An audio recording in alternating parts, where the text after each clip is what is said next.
Oi, gente, eu sei que você deve estar pensando, por que que André vai fazer um vídeo sobre o Agostinho Fernandes? E ainda mais ele falando na noite do Danilo Gentili. Bem, o Agostinho Fernandes tem 3 milhões de seguidores no Instagram. Ele é um mega influenciador digital. E nós já ignoramos no passado influenciadores digitais e hoje temos o Bolsonaro como presidente. Então o fato é que a gente não pode ignorar influenciadores digitais. Não pode. A gente tem que criticar eles com respeito, quando merecer, com cuidado, uma crítica bem fundamentada, como eu vou procurar fazer aqui. Enfim, é por isso que eu vou fazer um vídeo sobre o Agostinho Fernandes e a fala dele no Danilo Gentili. Se você chegou agora, o canal é a Nova Máquina do Tempo, eu sou André Teixeira Jacobina, aqui a gente fala de política, de ciência e de filosofia. Então é a sessão de diálogos com especialistas ou filosofia popular às sextas-feiras. E se você gosta do que eu faço, se inscreva, dê um like, divulgue. Todos os links das nossas outras redes sociais do Apoia-se vão estar em um comentário fixado no início dos comentários. Então vamos lá. Ele chega lá no Danilo Gentili com um cachorro com a camisa do Brasil chamado Jair Messias. Então já fez o marketing pró-Bolsonaro total, logo de cara, né? Depois ele disse que a Michelle adora ele e tal. E aí começam os problemas quando ele apresenta o livro dele. Qual livro? Livro Empresário de Sucesso, Dicas Infalíveis para Alavancar Sua Carreira. Primeira crítica. Não existem dicas infalíveis. Toda dica ou qualquer orientação que a gente dê, ela é condicionada a como a pessoa vai seguir o mercado, especialmente levando em conta o setor empresarial. Tem a ver com questões imponderáveis. Por exemplo, você vai num negócio ou você está investindo num negócio que de repente o preço da commodity que você está vendendo, por exemplo, despenca. Então você não vai conseguir sucesso naquele negócio. E sua dica, por melhor que seja, não vai ter impacto nenhum. Então dizer que dicas são infalíveis em qualquer área é um equívoco, e numa área mais volátil, mais difícil de prever, como é o mercado e o setor financeiro, se trata de uma bobagem ainda maior dizer que existem dicas infalíveis. O que se pode fazer é constituir uma série de orientações com alto grau de probabilidade de sucesso. E se ele dissesse isso com base em estudos e com base em evidências, ele poderia falar em alta probabilidade de sucesso. Mas dizer que são infalíveis, não. Ele não poderia dizer isso. E o título do livro tem isso. É claramente um desses livros de autoajuda para empreendedores e gente que pensa em empreender, mas já tem um problema seríssimo no título. Logo no título já tem um problema seríssimo. Não estou dizendo que a culpa toda é dele, do Agostinho Fernandes, talvez tenha sido uma orientação da editora, mas ele, como autor, deveria ter censurado essa palavra e dizer que são dicas infalíveis, porque ele faz uma promessa que ele não pode cumprir. Depois ele diz uma outra grande bobagem, e aí ele disse a bobagem, ninguém orientou, que é dizer que o Uruguai é muito pobre e que 5 mil reais daria 50 mil pesos uruguaios. Ele errou um pouquinho aí na conversão. 5 mil reais na data de hoje dá 44.800 pesos uruguaios. Vamos colocar 45. Ele errou por 5 mil pesos uruguaios. Está aí na margem de erro. Então não foi um erro tão grande. A bobagem foi dizer que o Uruguai é muito pobre. Por quê? Porque ele está dizendo que o Uruguai é muito pobre como se o Brasil não fosse. O que é uma grande ironia, porque o IDH do Uruguai, e eu fui pesquisar, o IDH do Uruguai, Índice de Desenvolvimento Humano, é 55 do mundo. O Brasil, 79. E o Brasil é um dos 10 países mais desiguais do mundo, segundo o índice Gini. O Brasil tem muito mais pobreza do que o Uruguai. Então, se ele estiver dizendo que o Uruguai é muito pobre, então o Brasil é o quê? Miserável. Mas não foi isso que ele insinuou. Ele insinuou que o Brasil é um país rico e que o Uruguai é muito pobre. O que ele poderia dizer é que o Brasil, embora tenha muita desigualdade e mais pobreza do que o Uruguai, o Brasil tem também uma economia mais poderosa e por isso tem mais riqueza no total e não na distribuição.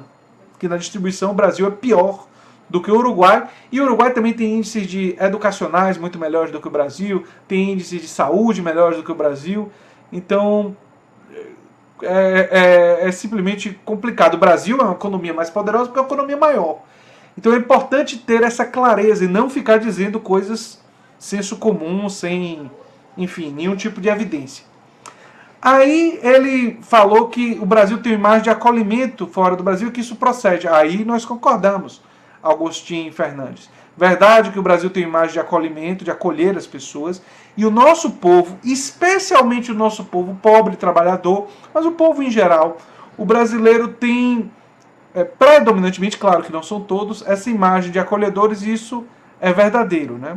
E esse sentido de solidariedade deveria inspirar políticas mais solidárias, mas parece que você está indo na onda do darwinismo social. Cada um que se vire e o melhor que vença, e quem não se der bem, vai se dar. Quem não conseguir, o problema foi você. Não é?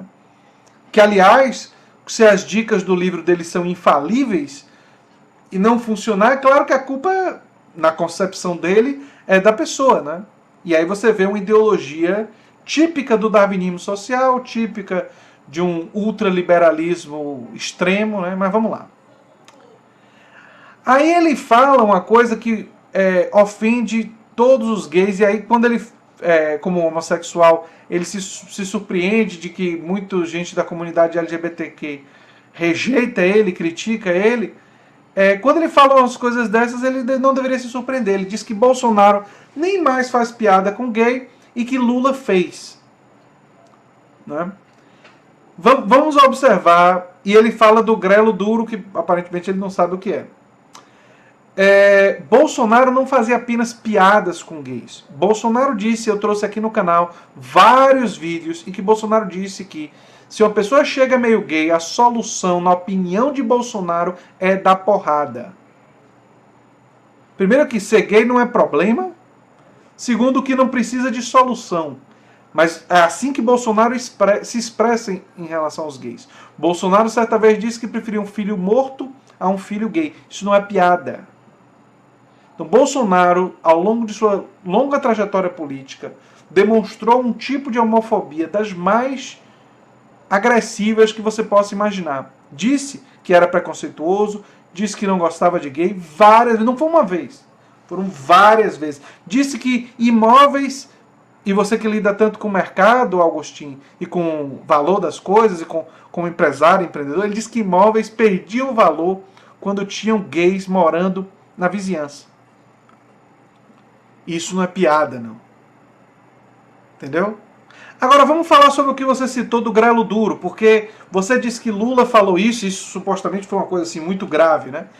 E a fala de Lula ele batia na mulher, levava a mulher no culto religioso, deixava ela sem comer, dava chibatada nela, sabe?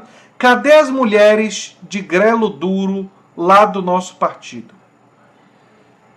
A expressão mulher de grelo duro, muita gente achou que era uma expressão chula e vulgar.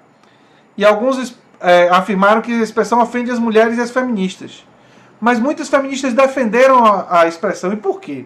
Porque o grelo, na definição dos dicionários, é um nome que se dá a broto de plantas. Mas popularmente é o apelido para o clítoris, órgão sexual feminino que tem a única função de proporcionar prazer para a mulher.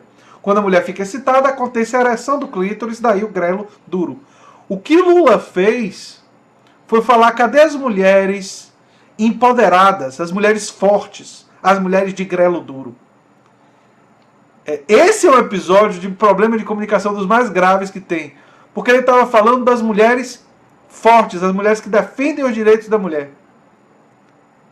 Então, é até possível que alguém possa me mostrar alguma expressão, não estou dizendo que Lula é perfeito, longe disso, mas é até possível que alguém me mostre alguma expressão que ele demonstrou preconceito, machismo. Machismo é uma coisa que está incrustada na nossa sociedade.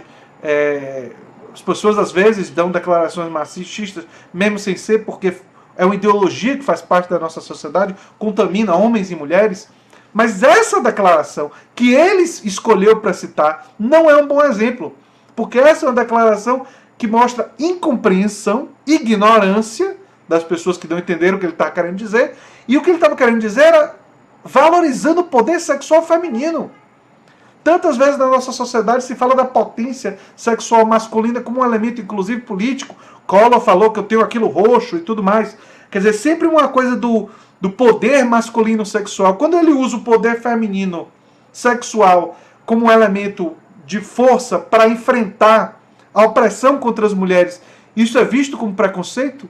Isso é o cúmulo da ignorância. Isso é de uma ignorância atroz. É uma coisa assim... chega ao ponto da ignorância chocante. Né? Depois ele falou que a Avon não mais segue ele, que ele teve uma troca de público, né? Porque parte do bolsonarismo seguiu ele. E teve uma bobagem lá, uma patifaria dele com o Danilo Gentili, que teve um selinho e ele pagou R$200 para poder ter o selinho, e simplesmente uma coisa apelativa, vulgar. Isso sim, vulgar. Não é o grano duro que vulgar, não. Isso que você fez com o Danilo Gentili na SBT, em TV aberta, de pagar por um beijo, né? É que é uma vulgaridade. Não é um beijo gay, não. É pagar por isso.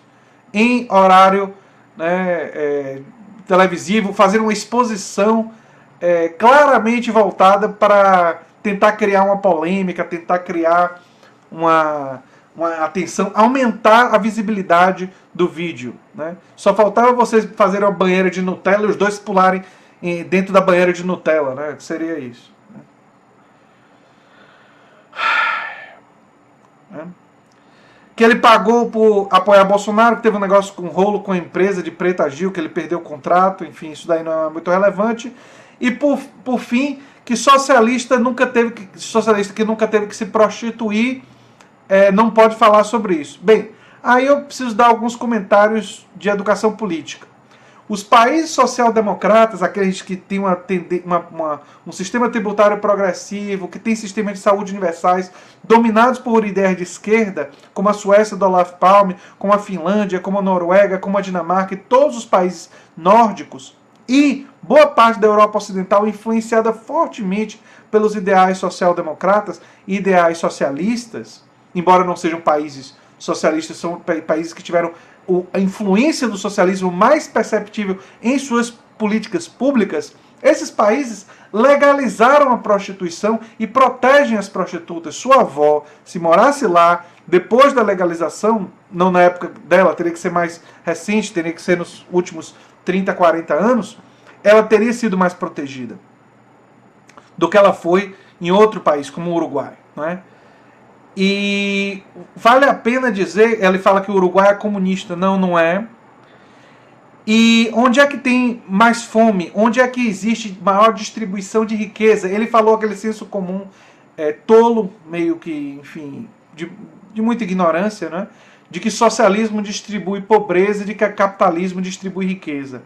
Os países que têm maior distribuição da riqueza são os países capitalistas que implementaram políticas socialistas ou de fundo social-democrata na garantia de direitos sociais. Ou seja, foram os países que fizeram uma combinação, que fizeram uma coisa híbrida. Não foram os países do hipercapitalismo. Não foram os países que privatizaram tudo.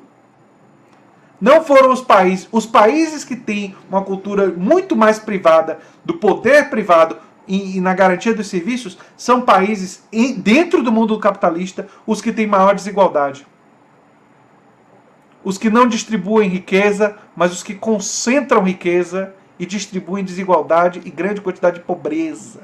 Agostinho, estude antes de falar uma bobagem tão grande. O que você está falando não tem base na realidade.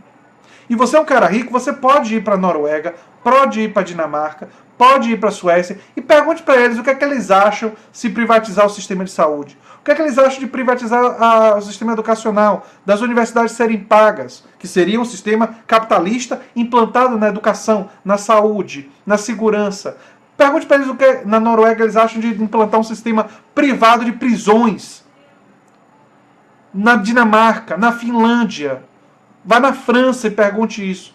E veja o que é que eles vão dizer para você. Veja as respostas que eles vão te dar. Porque você tem dinheiro para viajar e perguntar. E eles vão dizer para vocês o que eles dizem todos os dias. O que a Inglaterra disse na Olimpíada, que eles têm orgulho do National Health Service, do Sistema Nacional de Saúde Pública. É um orgulho nacional. No Canadá, o sistema de saúde é um orgulho nacional. País grande, dá um pulo no Canadá. São países que implementaram políticas social-democratas. Não são países do extremo capitalismo de cada um que se vire, não. E o que o seu país, o Uruguai, fez, em pequena medida, foi investir em educação. E por isso, por ter investido um pouco mais em educação, e por ter tido presidente como Mujica, que o Uruguai, presidentes como Mujica, é que o Uruguai é um país mais democrático, mais igualitário do que o Brasil. O Brasil é um país mais autoritário e com mais gente pobre proporcionalmente do que o Uruguai. Por isso que a gente é pior no IDH, no Gini e em outros índices.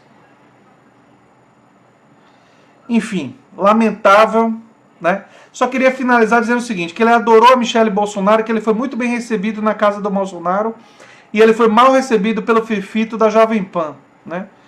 E o Fefito é gay e o Bolsonaro supostamente é homofóbico, né? Não, o Bolsonaro é um homofóbico que está usando você, Augustinho Fernandes. E você serve para ele.